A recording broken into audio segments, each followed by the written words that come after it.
Good afternoon, students. My name is Nandini Sonkara, Faculty of Law and Government.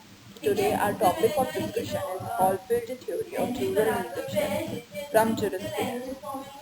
Now, start the discussion. Hallfield theory of jural relations. According to Hallfield, one of the greatest obstacles in finding solution to a legal problem is the assumption that all the legal concepts can be reduced to rights and duties. Hallfield explains exactly how several conceptions are mistaken for rights and duties. Now, introduction. Legal professionals generally regard jurisprudence as purely academic subject with no practical application.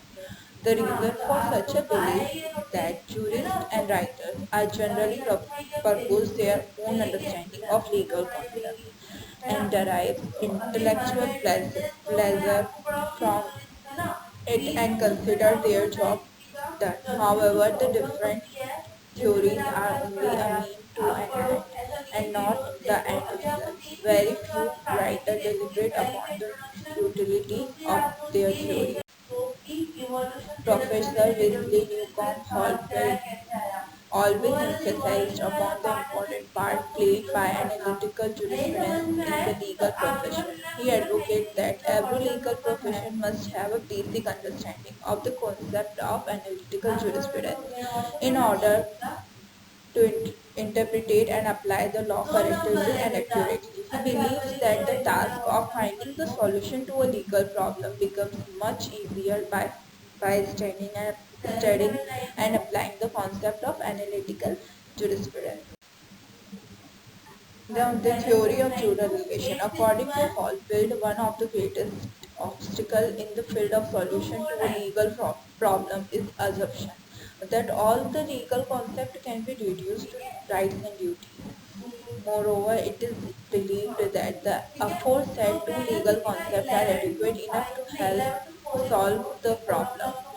Although prima facie it may appear to be a problem of only terminology, Hallfield argues that in a closely reasoned problem, such an issue might lead to lack of clarity in thoughts and expression.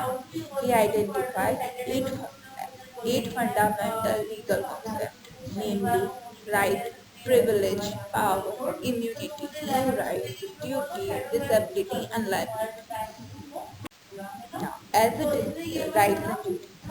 As we discussed earlier, rights is one of the most misunderstood terms since everything is tried to be defined as a right. Words such as privilege, power, and immunity are used synonymous with the term right. However, Hallfield is on the opinion that if you look at the status carefully, there is a marked distinction between the various legal concepts. Hallfield purpose that the term rights must be confined to only that which exists corresponding to the duty. Right and duties are correlated concepts. When a right is infringed, there is always a duty that has been violated. Privilege and no right. Hallfield defines privilege as a jural opposite of duty. Privilege, according to him, is the negation of duty. The negation of duty takes place only when the content of both the duty and the privilege are opposite to each other. For instance, a duty not to enter can be negated by privilege by entering. Duty, privilege of entering. Duty is correlative of right. Similarly, privilege also has a correlative. However, there exist two particular terms explained in the same, which is why Hallfield had decided to the term it as no right.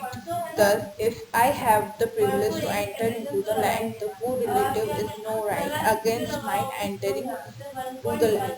Unlike the duty, which has to be necessarily fulfilled, one may or not exercise his privilege. There is no relation that is intrinsic in the case of exercise of privilege. Now the powers and the duties. Legal power is the jural opposite of legal disabilities and the jural correlative of legal liabilities. Power is the ability conferred, conferred upon an individual by the law to alter and or create new legal relations. One can make a will of his property or can alienate his property, can alienate. One can marry one deceased wife, sister. All these are often termed as right. However, a careful legal analyst reveals that they are the powers, not the right. Now the immunity and the disability. Immunity is the jural correlative of disability and jural opposite of liability. In the simple term, immunity is the negation of liability. According to Caldwell, the contrast between the power and the immunity is the same as the contrast between the right and the privilege.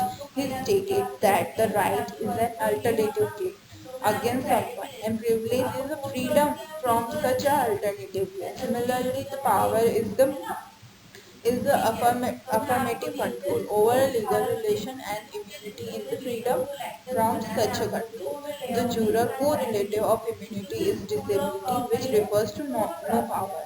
Thus, when a person exercises immunity in a legal relationship with another, the latter has no power over the legal relationship.